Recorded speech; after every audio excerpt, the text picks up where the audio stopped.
Actually, this is my 25th year sa Bahrain. So, dumating ako 1992 when I just finished my college. And then yung unang trabaho ko is as personal assistant as well as curator of one of the most famous Bahraini artists, Al Musawi, which is now my brother-in-law. So then after that, maybe it's less than a year when I work with him. Then right away, of course, I got married. So I started working with my husband as admin, and then at the same time, I mean, that's the start of we are constructing the restaurant, which is I own now, Casa Mexicana. Then the operation start 1993. So up to now, I am on the retail business that I can say, and hospitality business. I have a newly travel and guide for Bahrain, which is called Marhaba Pil Bahrain. So this is a guide which is in the form of a magazine. So I do like the 80% inbound that I talk about what Bahrain can offer outside, and then the 20% is from outside what the Bahraini can have or visit during their holidays and so on. Actually, I was a working student. I'm a product of SM as a sales. But at the same time, I have my own, you remember we have what we call that sari-sari store. Yeah, so at the age of 12, I already have my own sari-sari store. And then at the same time, like I applied in SM. So most of I think my youth, it's always on the retail and in sales.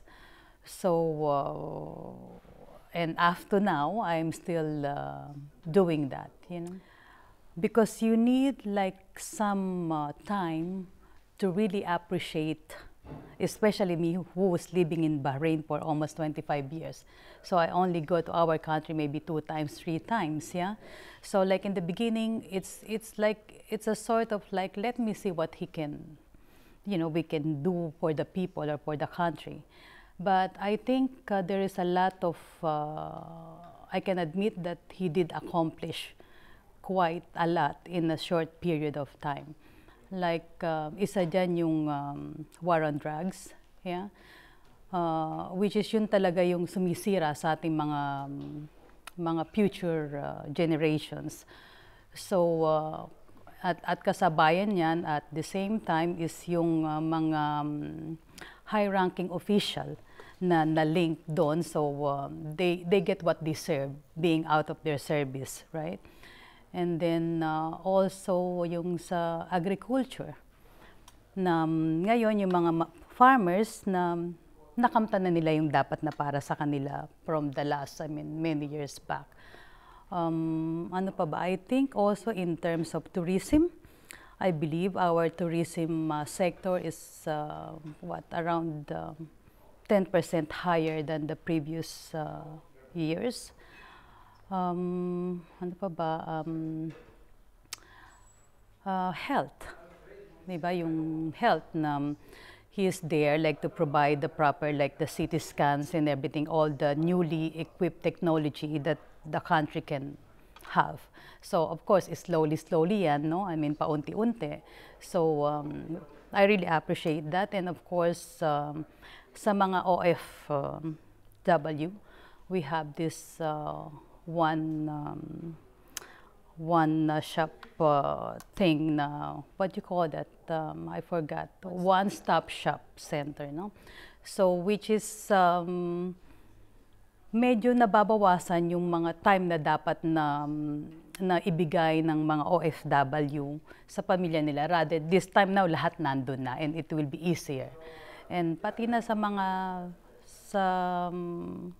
in terms of tax, yan, na medyo mawawala o mababawasan yung para yung mga binabayad ng mga Filipino overseas worker. And at the same time, yung mga nasa loob din, kung, I don't know if it will be like a salary cap or what, na kung depende kung ano yung kinikita mo, ganito yung babayaran mo, di ba? So the higher you made, then the higher tax also that you will have. I think it's a great thing to do.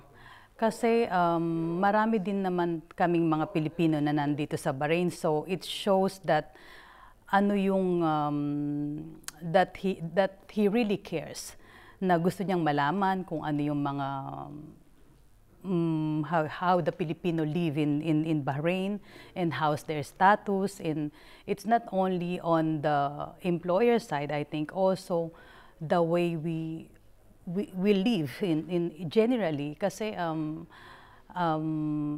many, I think we have, if I'm not mistaken, we have over what? Legally, we are, I mean, more than 50,000 Filipino overseas worker. So it's good to know that the president is, I mean, really care of the people who work outside. So I mean, I salute him on that, you know.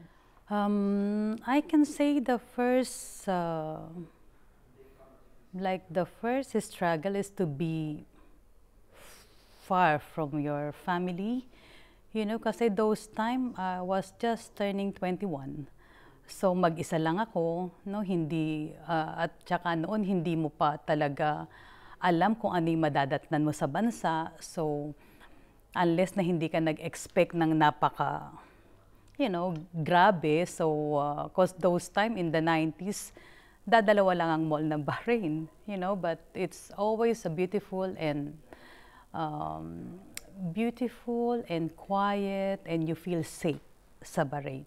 So those time, I don't think personally, wala akong struggle na naramdaman except yung pagka-miss ko sa pamilya ko. But at work, wala, kasi I come here with a purpose, you know, with the ambition and with the thinking that I want to help first my family and the others who like surrounds me. So yun yung balin na pinaka sandata ko, no, na pagka mahina ka kasi magkakaroon ka ng struggle.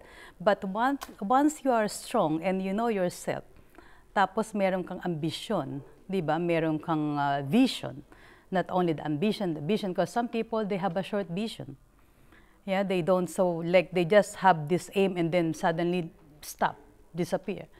So para sa akin, first, yung kung sino man yung gustong pumunta sa mga ibang bansa, I think the first thing is tanungin muna nila talaga yung sarili nila if they are ready to you know, to work abroad. At dapat kailangan nila kung ano yung purpose nila, di ba? Yung tapos ang para isa pa yung sa mga Pilipino, I think hindi lang yung purpose, also tayo sa community natin, I think it's nice to have yung pagkakaisa.